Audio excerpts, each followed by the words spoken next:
Hello guys, good morning. Alas 5 na ng imidya ng umaga. Araw na to. So halos wala kaming tulog kasi sunod-sunod yung lindol. Hindi na mabilang kung ilang lindol yung naganap ngayong gabi na to. So simula alas 10 ng gabi, kagabi, hindi ko alam kung anong eksaktong oras yung gabi kasi sa sobrang takot namin na lumindol ng malakas kagabi. Sabi sa hinatuan na yung tumama yung lindol, nasa 7.7 magnitude. So simula kagabi alas 10 hanggang umaga, hindi na namin mabilang kung ilang bisis na lumindol. Sunod-sunod na lindol, halos walang tulog yung mga tao.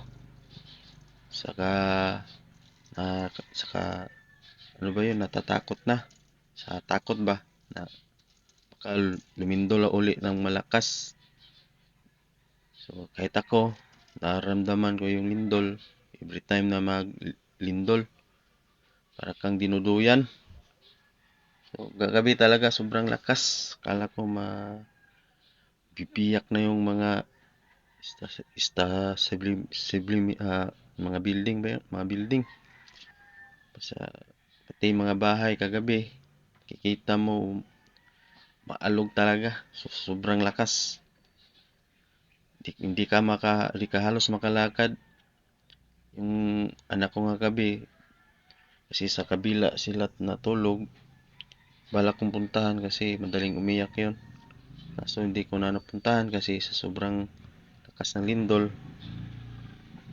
So, yung aris ko nga, yung asawa ko nga, ano, umiyak. Kasi takot na takot, pati anak ko. Hanggang ngayon, bilindol pa rin, maalog. So, takot na yung mga tao. Ano pa ang mangyayari? So, yun, sana safe ang lahat. Uh, Walang tulog halos. Sige, yun lang po. Salamat.